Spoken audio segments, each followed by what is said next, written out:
Okay, Judges chapter 7. Before we start, again, raise your hand. Sino po ang nagbasa? Unahin ko po, dito sa kanan, Judges 7. Sino nagbasa?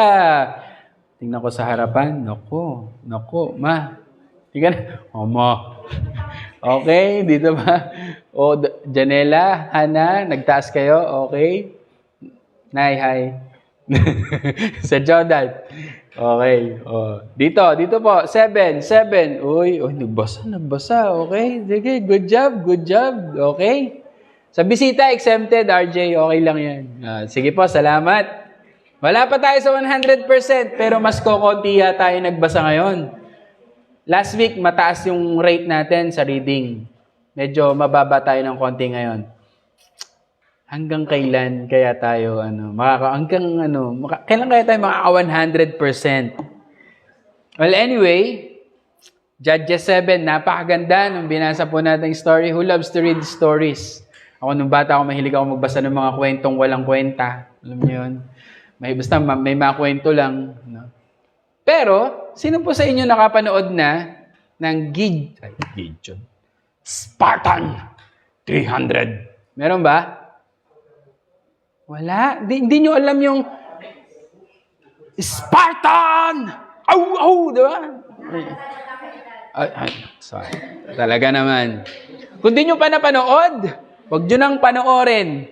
Ikukwento ko na lang dito sa Judges chapter 7. Okay. Kung yon, ano yung tawag, Eman? Battle of Thermopylae ba yun? Ito, magaling to sa mga Greek gods and goddess and myths and the Battle of Thermopylae na Greek versus Persian. Yung Persian, alam natin, yung pinakamalaking empire nung panahon na to. And yung Greek, wala pa sila sa world power and they are trying to conquer the Greeks. So the Greeks, ang solution nila is to gather the mighty men of the Greeks and then pumunta doon sila sa yung tanging dadaanan ng mga Persian sa makitid na kalsada nila na bundok tapos bangin na kaagad dagat. Doon nila kokornerin yung mga Persians. Doon naging historic yung labanan ng 300. No? I'm not sure kung totoo sa history na 300. No? Pero ito totoo to. Bago yung 300 na yon, meron ng 300 warrior dito sa Judges chapter 7. And yun yung pag-aaralan natin ngayon.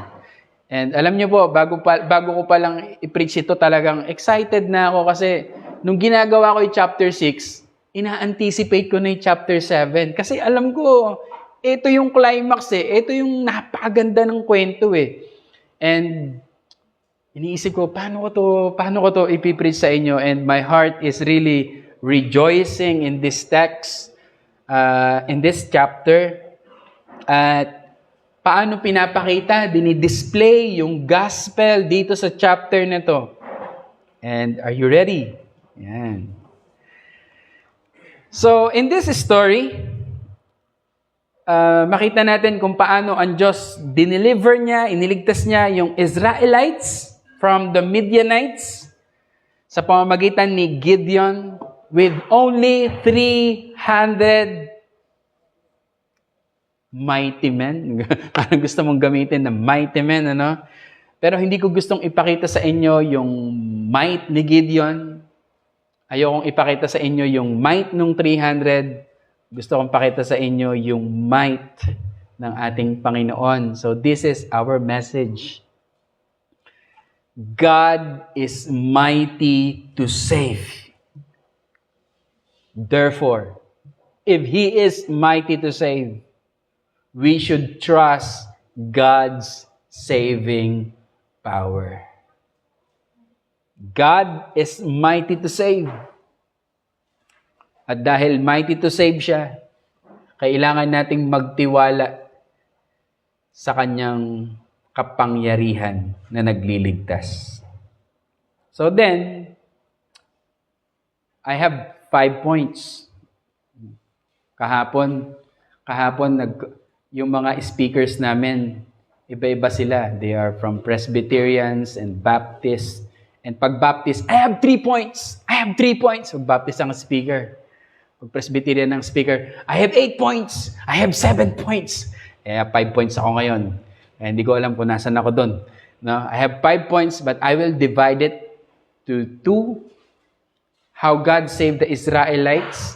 Paano niligtas na Diyos ang mga Israelita sa kamay ng mga Midianita. Let me use the term negatively, meaning not in this way. Negatively and positive. Kung may negative, may positive. Positively, paano? Ito sa ganitong paraan. Negatively, hindi sa ganitong paraan. So, titingnan natin do 5 ito. And negatively, I have 3 points. So, baptist na baptist, di ba? So, number 1, paano niligtas ng Diyos yung mga Israelita sa kamay ng mga Midianita? So, kung may tapos na tayo sa chapter 6, kaya tuloy-tuloy lang tayo. Wala nang background pa. Number 1, not by the sum of army. Sum, S-U-M, total. Ang Diyos, hindi siya nagliligtas sa dami ng sundalo. Yun yung gusto kong ipakita natin dito. Yun yung mababasa natin in verses 1 to 7. Sabi ng Bible, dito, then Jerubbaal, who is Gideon, verse 1, and all the people that were with him rose up early and pitched beside the well of Harod, so that the host of the Midianites were on the north side of them by the hill of Moreh in the valley. Alam natin sa chapter 6, Gideon was filled by the Holy Spirit and ready to fight, and then yung mga Midianites, they gathered together. And you know how many Midianites gathered together to fight? 135,000. Grabe, ang dami. 135,000. Ilan yung army ni Gideon?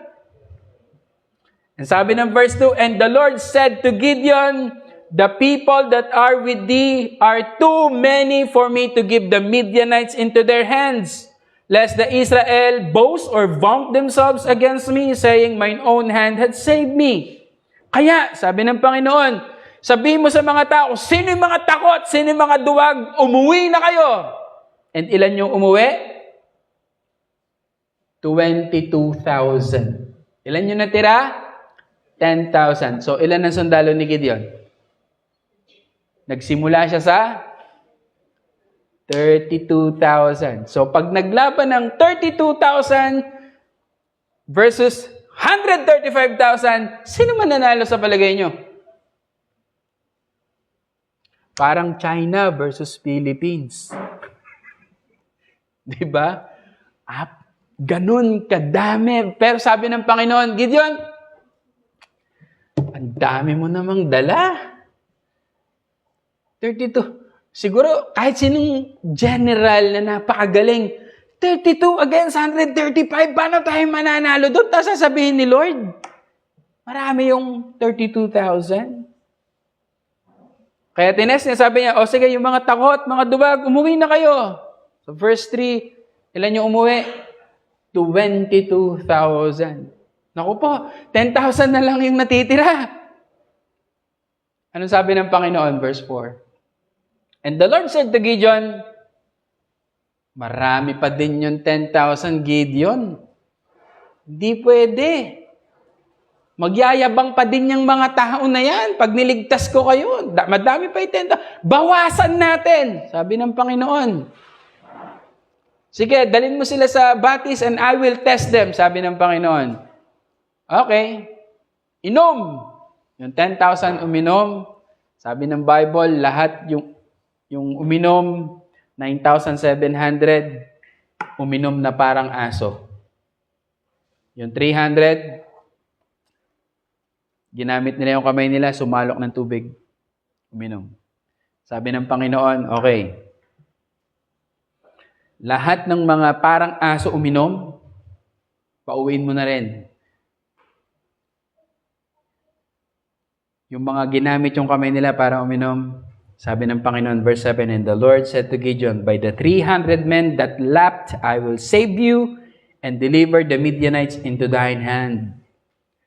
And let all the other people go every man unto his place. So 300 yung natira. And what is the chance of survival or victory of the 300 against 135? I-calculate nyo nga yung percentage ng pagpanalo nila. I don't think walang chance ng survival. I think lahat to, yung 300 ng Greeks against Persians, lahat sila namatay, pati yung king. Ano, may na-survive pala, isa. Diba? Yun yung nagyaya ng mga Greeks, kaya dumami yung Greeks na warriors. Pero ito, 300 sila. Lalabanan nila 135. Wala talagang panalo. But then, if God is for us, who can be against us? And si Gideon, hindi ko alam kung natatakot ba siya dito. Palagay nyo, takot si Gideon, hindi. Yeah, I know, takot si Gideon dito. Yet, Gideon obeyed. Diba? Last week, ganun din. Natatakot si Gideon nung inutusan siya, pero sumunod pa rin siya. Pinapakita lang na talagang ang tao, frail tayo, matatakotin tayo, yet, kailangan nating sumunod sa Panginoon. Responsable tayo sa Kanyang salita. And si Gideon, ginawa niya yung kahit natatakot siya. And then, ang dami na nga, na-encourage na silang lumaban kasi nga si Gideon nagpakita na ng courage. And yet, doon sa 32,000, sabi ni Lord, Gideon, ang dami, bawasan natin. Tapos ang tinira ni Lord sa'yo, 300. Kung ikaw yung general, lalaban ka pa? Siguro lahat tayo, sagot natin, ayoko na, pastor. Pero sa sitwasyon na to, God wants to do the impossible so that He alone will get the glory. Remember, inassured na si Gideon dito eh. Tingnan niyo yung verse 2. Balikan natin yung verse 2. Ito yung key dito. Sabi ng Panginoon, "And the Lord said to Gideon, the people that are with you are too many for me to give the Midianites into their hands. Lest Israel boast themselves against me, saying, mine own hand hath saved me." So ayaw ng Panginoon na may makakakuha ng glory. Ang gusto ng Panginoon, sa Kanya lang yung glory. Di ba sabi niya sa Isaiah, I am God, and there is no God beside me, and I will not give my glory to another. Kaya kahit sa Israel, hindi niya ibibigay, hindi niya gusto na yung Israel na makakuha ng glory. And then sa buhay po natin, gusto ng Diyos na siya lang ang nakakakuha ng glory. Dito natin makikita yung principle of grace and glory of our God sa ating salvation. Lest you boast yourself. Kaya sa kaligtasan natin, mga kapatid, Ephesians chapter 2, verse 8 and 9, "For by grace you are saved through faith, and that not of yourselves, it is the gift of God, not of works, lest any man should boast." Kaya kahit yung faith natin, kung yung faith mo galing sa'yo, then si Lord, hindi na nakakuha siya ng glory. Kung sinasabi mo ngayon, naligtas ka because I believe, it comes from you, then hindi mo binibigay yung glory sa Diyos. The faith that saves, yung tinatawag na saving faith, galing din siya sa Diyos. Regalo siya ng Diyos. Kaya sabi niya, it comes from God, not of ourselves, not of any works, lest any man should boast. So if you are saved today, ikaw ay ligtas ngayon, tandaan mo na yung faith na sinasabi sa'yo, yung faith na ginawa mo, na nag-trust ka kay Jesus bilang Savior, hindi rin siya galing sa'yo. Galing din siya sa Diyos.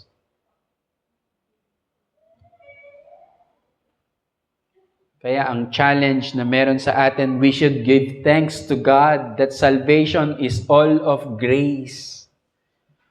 Kung ikaw ay sumasampalataya kay Kristo ngayon, Magpasalamat ka na ang kaligtasan ay biyaya.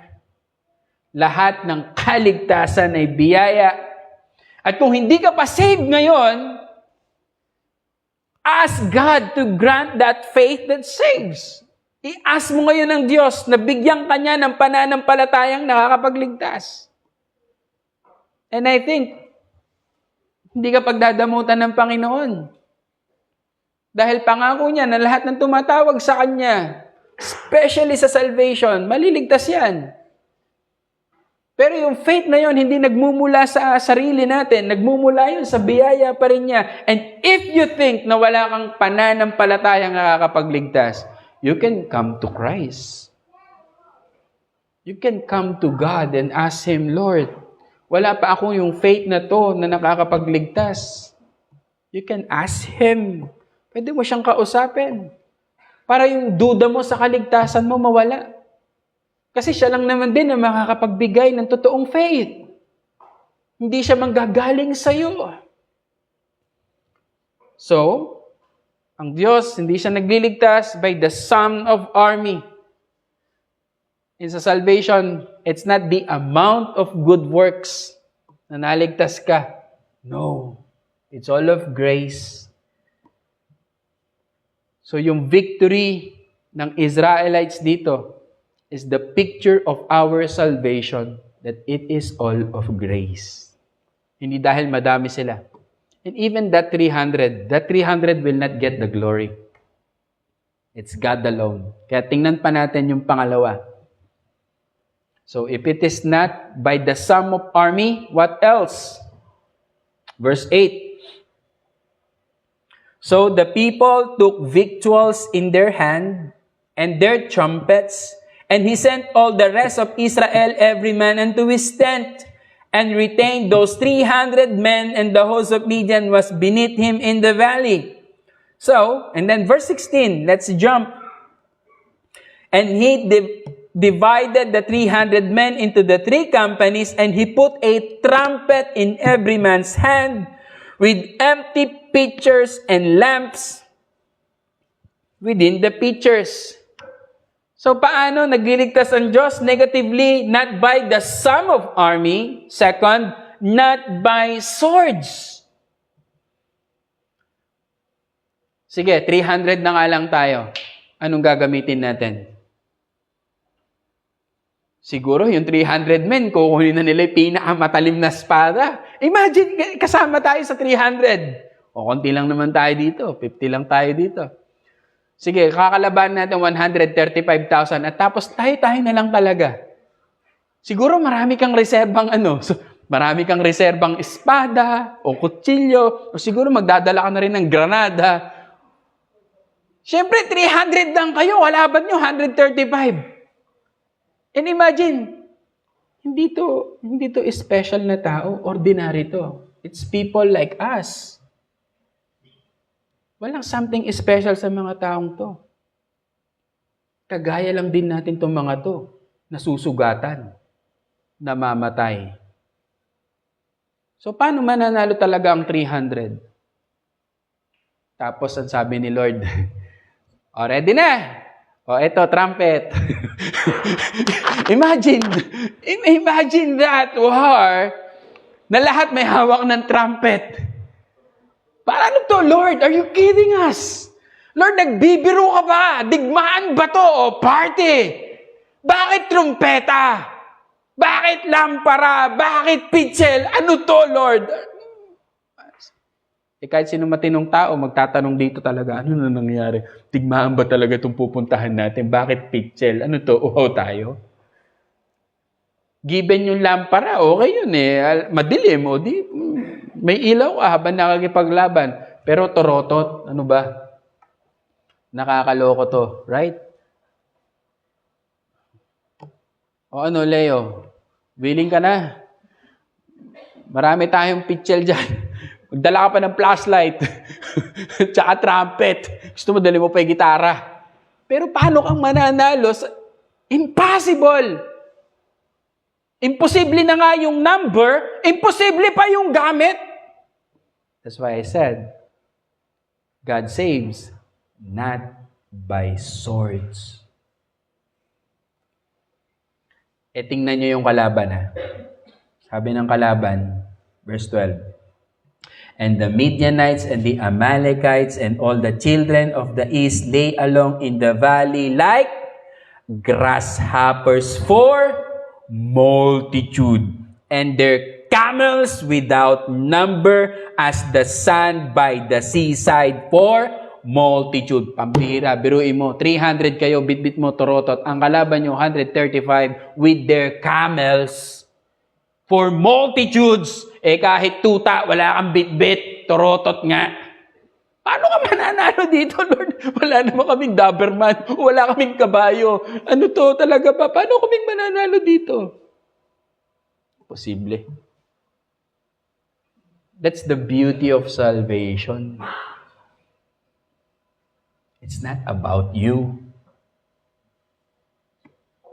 It's not all about you or what you can do. It's all about God.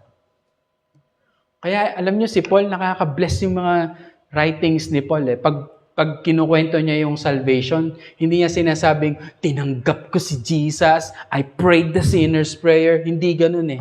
Lagi yung sinasabi, Jesus died for me. Jesus died. Lagi niyang kinukwento, ito yung ginawa ng Diyos. Kaya in the end, sinasabi niya na nung kinukomport niya na si Timothy, my gospel. Na yung gospel ni Jesus, niyayakap niya na this is mine now. It's becoming more personal. My gospel according to my gospel. Yung gospel na nagpipicture ng death, burial, and the resurrection, and the coming of Christ. It is mine, sabi ni Paul. Hindi siya nagbo-boast sa ginawa niya. I receive, I pray, I surrender. No! Ang lagi ang sinasabi, Christ died for me. Christ loved me. Christ offered His life for me. Yun yung salvation na gusto kong itatak sa isip po natin. Paano ka na-save? Bakit ka na-save? I believe po, Pastor. I accepted. No. Because now I understand that Jesus loved me and died for me. I am saved because of what Christ did for me. Naligtas ako, Pastor, kasi naintindihan ko na si Kristo namatay para sa akin. Nagiging personal para sa akin. Naintindihan po natin. Proverbs 21:31, sabi ng Bible, the horse is prepared against the day of battle, but safety is of the Lord. Ang ganda ng wisdom na yun, di ba? Sige, prepare. Yung mga Midianites, ang dami nila with their camels and their swords. But safety belongs to God alone. Hindi sinasabing huwag ka na mag-prepare. Point. Do the best that you can. And let God do the work. Yun. Now in verse 9, check niyo verse 9. Ay, gagamit ba ako ng may technical term akong gustong ipakita sa atin. And it came to pass the same night. 300 na lang natira, no? That the Lord said unto him, arise, get thee down unto the house, for I have delivered it into thine hand. Nakita niyo yung salitang delivered? Delivered.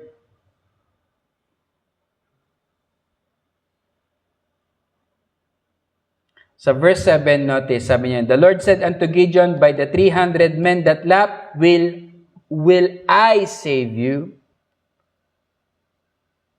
Will, gusto kong konting English lang tayo. Future, right? Ililigtas kita. I will save you. Verse 9. I have delivered. It's in the past tense. Tapos na ba? Hindi pa. Pero, panalo na sila. Nakita nyo? May mga term dito sa Hebrew, sa original language nito, yung salita ng salitang delivered, meaning it was from the past, but with the present characteristics. Meaning, delivered, past tense na siya, pero hindi ibig sabihin, tapos na pala! No! Yes!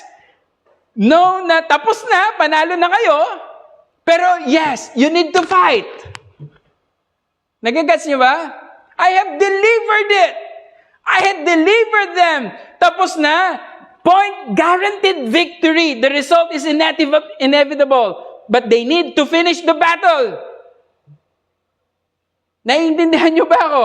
Same thing with our battle with Satan, sin, and the world. Victory guaranteed. Panalo na tayo. We're on the winning side. Yet, we need to fight. Alam na kung sino mananalo sa ending. Because God said and declared and decreed, delivered, panalo na tayo. Pero kailangan mong lumaban. Kailangan mong lumakad. Kailangan mo sumunod.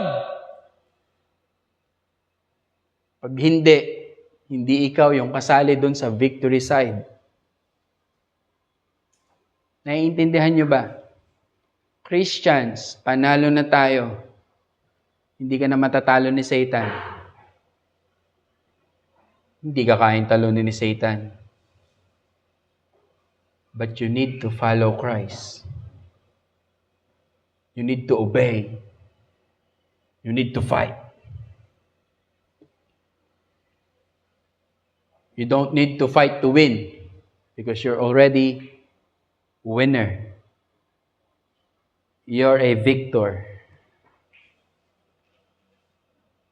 But we have to persevere. We have to finish the battle. We are just waiting for the time to matapos yung time. I love this illustration by Pastor A.J. Caparos. Sino po mahilig mag-basketball? May mahilig pa ba? Ako hindi na, nawawala na, tumatanda na ako. May first quarter, second quarter, third quarter, fourth quarter. Ilang minutes per quarter? 10. Maglalaban tayo. Jesus. Team Jesus. Team Satan. Lahat ng mga matitipunong sundalo ni Satan, kasali. Tayo, Team Jesus. Pero, tayo na yung champion. Kailangan lang natin gawin, maglaro. Tapusin yung oras per quarter. Nagigets natin? We need to play. Hindi na pag-uusapan kung makakashoot ka o hindi. Ang importante, maglalaro. Pag di ka naglaro, default. Nagigets nyo ba? Sa team ni Jesus, panalo na tayo. We are church, we are His team, and tayo na yung panalo. But, nandito pa tayo sa battlefield, hindi pa tapos yung oras. Hindi pa game over. We need to fight. We need to play. And yung assurance, panalo na tayo. Hindi ba comforting yun? Kahit ipaagaw mo yung bola, pero kailangan mo lumaban. Hindi, ako na. Hindi pa. Pag hindi ka lumaban, hindi ka doon kasali sa team. Kaya sabi ng Bible in 1 chapter 5 verse 4, di ba? Faith is the victory. Lahat ng may faith, nasa victory side na siya. Kung wala ka pang faith kay Christ, I'm sorry, you're on the losing side. You're on the team of Satan. I'm sorry. That's why you need to put your faith in Christ because He is the victor. And once na once you bet, nilagay mo kay Kristo yung faith mo, panalo ka na! Pero habang di mo pa nilalagay yung faith mo kay Jesus, I'm sorry, wala ka sa winning side. Pero pastor, talunan na ako ni Satan. Lagi niya akong tinutokso, lagi akong nagkakasala. Fight. Fight him. Labanan mo pa din. Umattend ka pa rin ng church. Ilaban mo pa rin yung prayer. Ilaban mo pa rin yung attendance. Ilaban mo pa rin yung pagbabasa ng Bible. Ilaban mong lumakad kay Kristo. Ilaban mo, wag ka mag-give up. Pero pastor, ang hirap. Yes, walang fight na hindi mahirap. You need to fight. Fight. Huwag kang mag-give up. Huwag kang mag-surrender. Tuloy lang. Ilaban mo lang. Ganun kila Gideon. Pinangako na ipanalo. Gideon, I have delivered it into your hand. Now go! Labanan mo sila. Hindi sinabi ng Panginoon, Gideon, panalo ka na, matulog ka na, okay na. No. Tingnan nyo sa verse 10. Panalo ka na, Gideon. But if thou fear to go down, go thou with Purah thy servant down to the host. Sabi ko sa inyo, takot pa rin si Gideon eh. Kaya sabi ng Panginoon sa kanya, Gideon, takot ka pa rin. Ano? Sige, kung tatakot ka, dali mo si Purah, baba kayo doon. Punta kayo doon sa mismong kalaban nyo. Grabe! Hindi niya na nga dali 300, inuutosan na naman siya ni Lord. Ano ba't Lord, 300 na nga lang, tapos pupunta pa ako doon. No, ano yung comfort na kailangan niyang pumunta?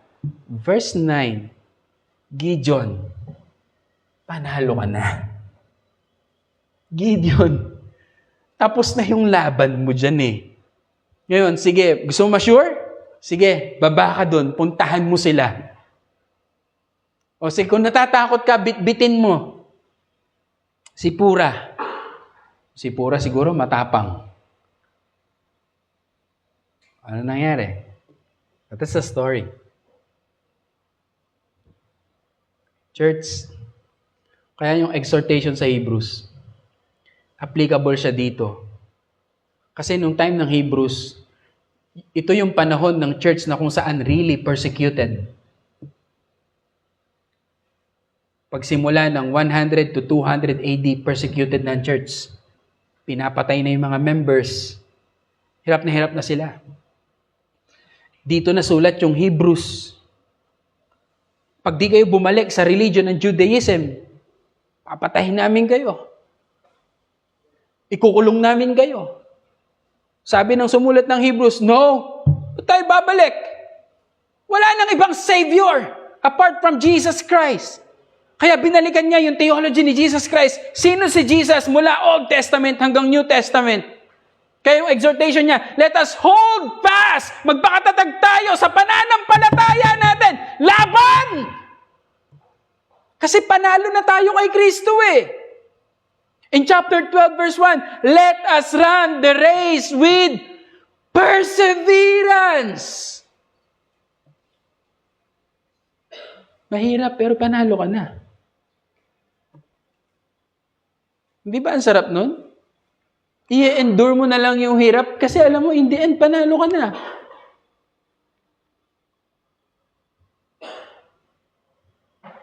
So, ang Diyos nagliligtas, not by the sum of army, not by swords, not by strategies.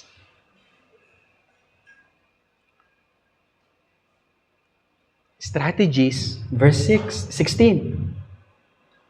And he divided the 300 men into 3 companies.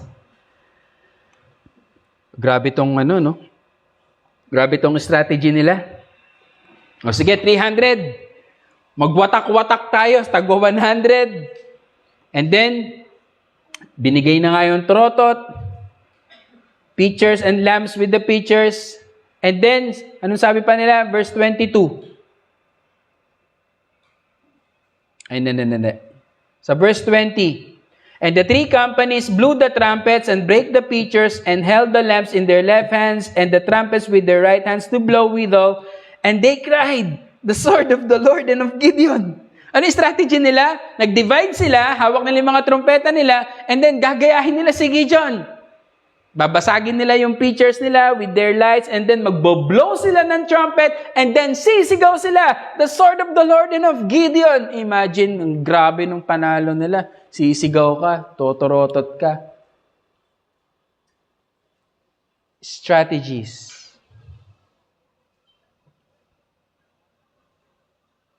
Pero hindi sila naligtas dahil may strategy sila.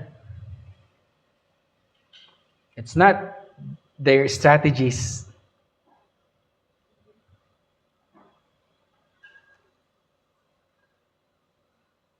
Hindi natin, gusto ko intindihin natin. So, Pastor, pag lumaban ba, alam mong strategy? Ang gusto ko makita natin, God promised victory, but they must not neglect the responsibility to use their God-given abilities to fight the battle. Yes, 300 sila. Pero hindi inaalis na wala ka ng common sense. Na hindi ka na mag-iisip.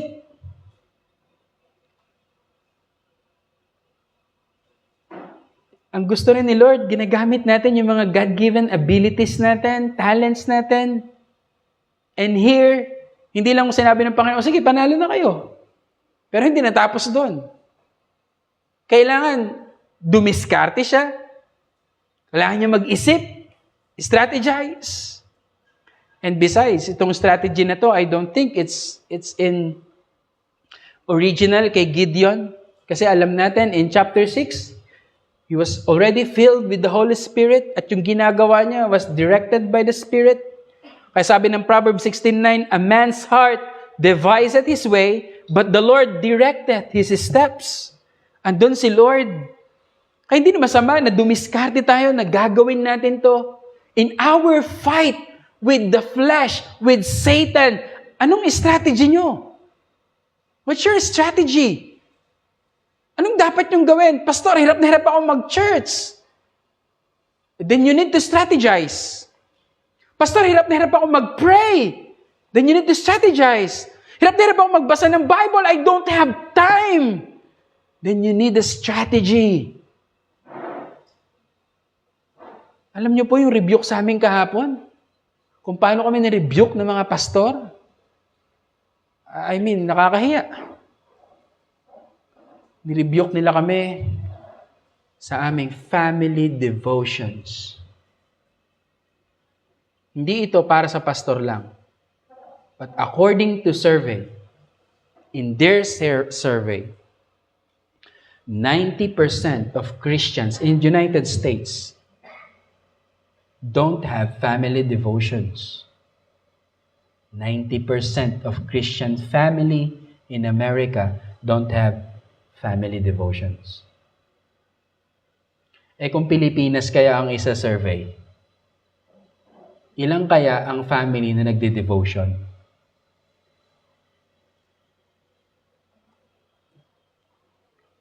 Bakit?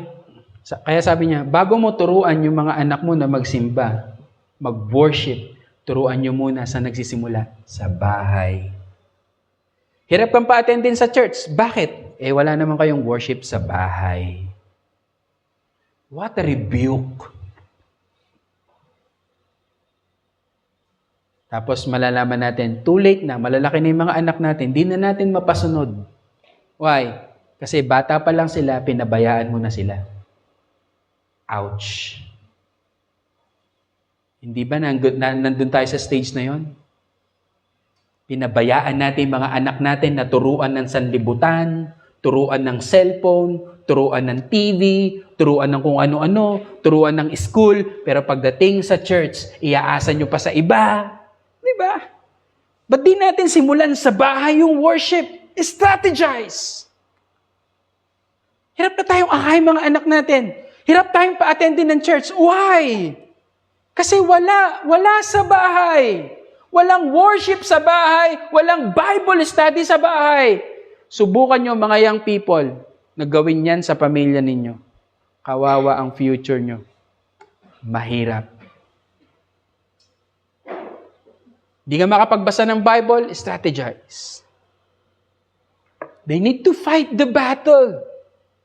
Hindi pwedeng isuko ang Christianity. Hindi pwede yun. Pag sinuko mo, hindi ka Kristiyano. Hindi ko sinabing mawawala yung pagka-Kristiyano mo.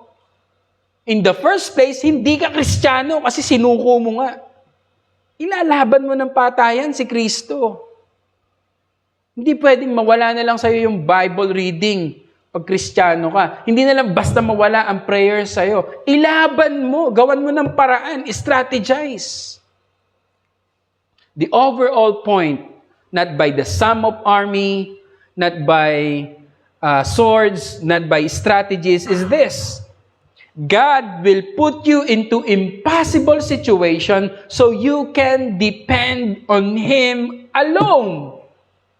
Nilagay niya si Gideon sa napaka-imposibleng sitwasyon, napakahirap na sitwasyon para makita ni Gideon, Gideon, you need me. Trust me. Dadaling ka ng Panginoon sa buhay na yan. Sa napaka-imposible, sa napakahirap, so that you can see that all you need is God and God alone.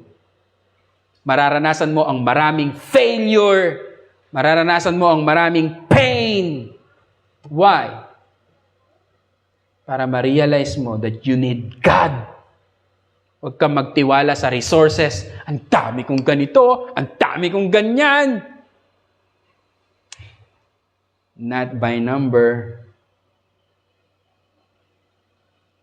Magaling ako! Nag-strategize si Gideon. Not by strategy.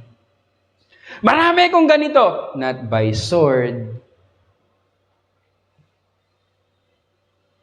Only by His grace. So, tatlo na. Ito pang-apat.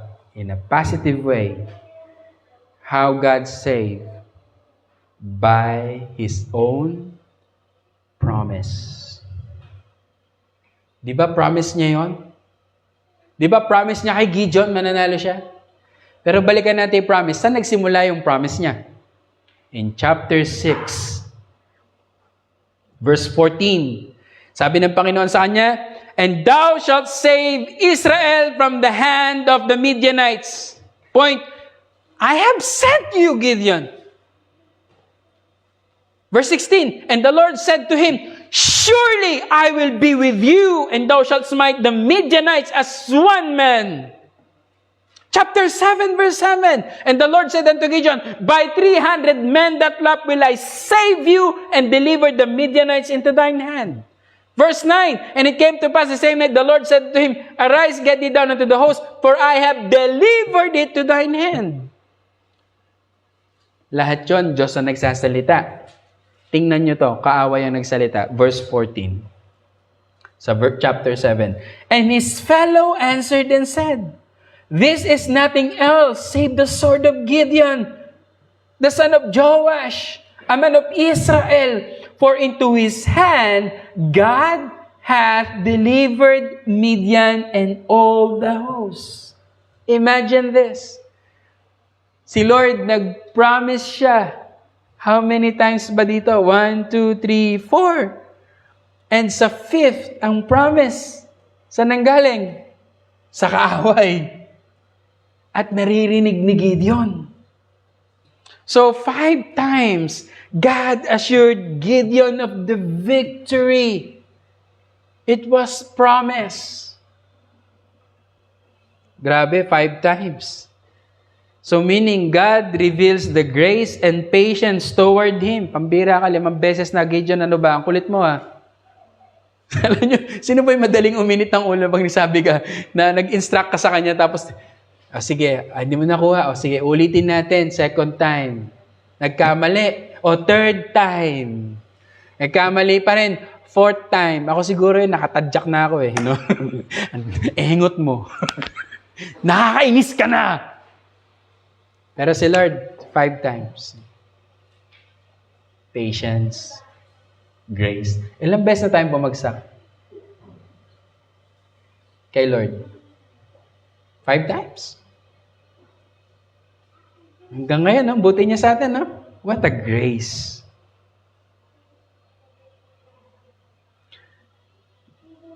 Ito, tanong ko rin. How many verses in the Bible that assures us that those who repented and put their faith in Jesus will be saved? Ilang verse sa Bible na nagbibigay ng assurance na kapag nanampalataya ka, maliligtas ka? Ilang verse? 5 times? More! Grabe, napakadami. Kaya sa mga bisita po natin this morning, if you are not saved, yung promise ng salvation, hindi lang 5 times. Na kapag nanampalataya ka kay Kristo, maliligtas ka. Napakadaming verse sa Bible. Hindi ka pa ba sasampalataya sa Kanya? That is a promise. And ganun niya niligtas si Gideon. He promised salvation to Gideon. And He is promising, and He promised salvation to us. Second, promise. Second, providence. Hindi ko alam kung alam nyo na yung term na providence. It is a theological term. But meaning that God is at work in all of His promises and plans.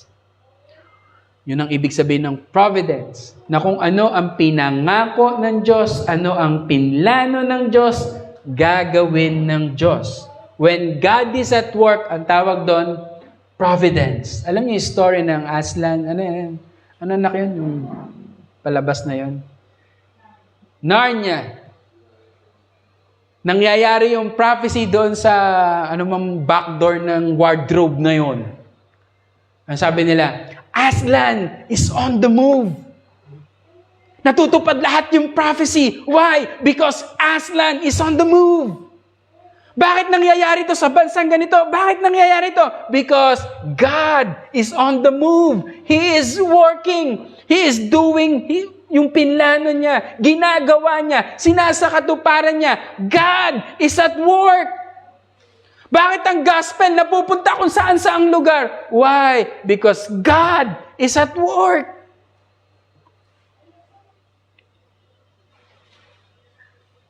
Tingnan niyo yung verse 22. And the 300 blew the trumpets. Ginawa na nila. Ito na. And the Lord set every man's sword against his fellow, even throughout all the hosts. Anong ginawa ng Diyos? Pinag-away niya yung Midianites. Sila yung nagpatayan.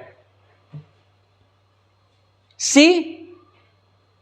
Yun daw po yung mystery ng sovereignty and ng man's responsibility that when they merge together, hindi mo pwedeng sabihin, ito.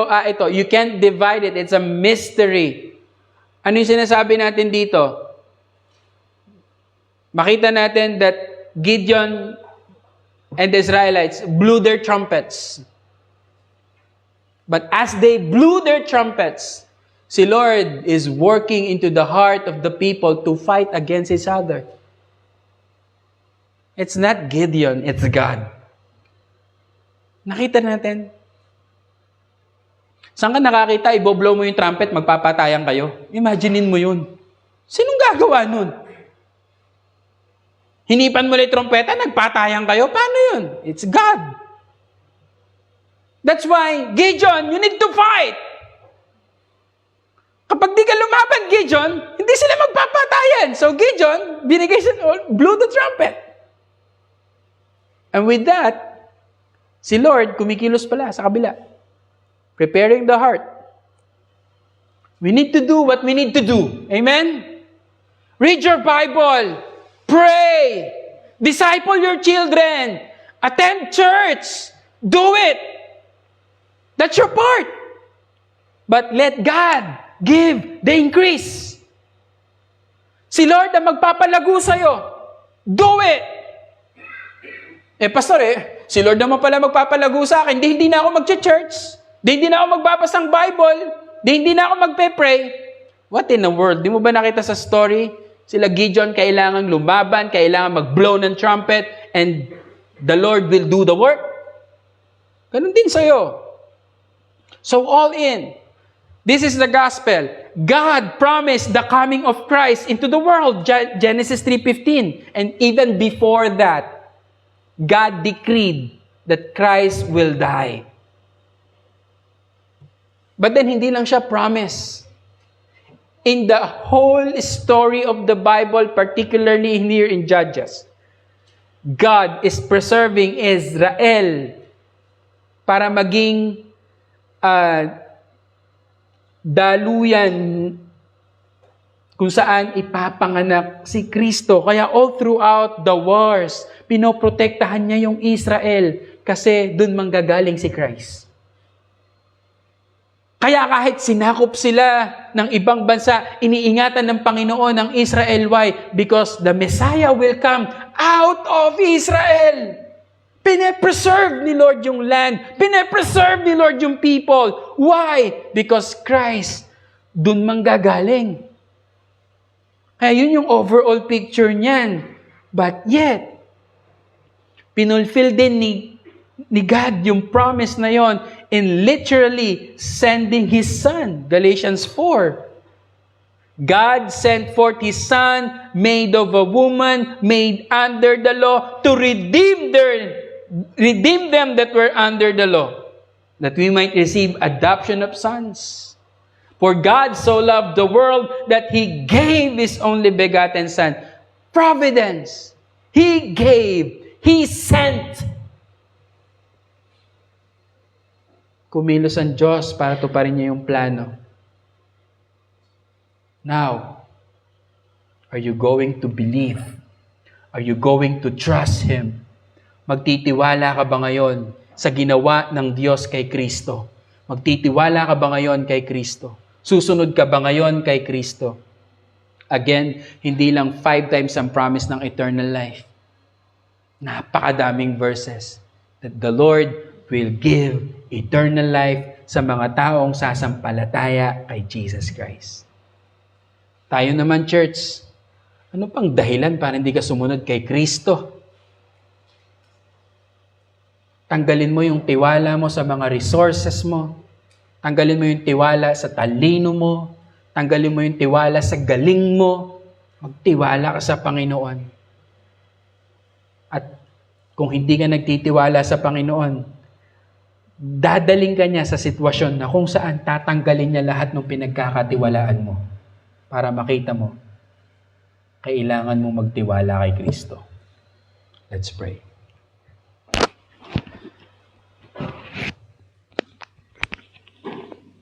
Our gracious Heavenly Father, salamat po. We've seen that you are mighty to save. Makapangyarihan ka na nagliligtas. Help us to trust you. Huwag kami magtiwala sa ibang tao. Huwag kami magtiwala sa resources na meron kami. Huwag kami magtiwala sa galing na meron kami. Bagkus magtiwala kami dahil pangako mo at gagawin mo ang kaligtasan para sa amin.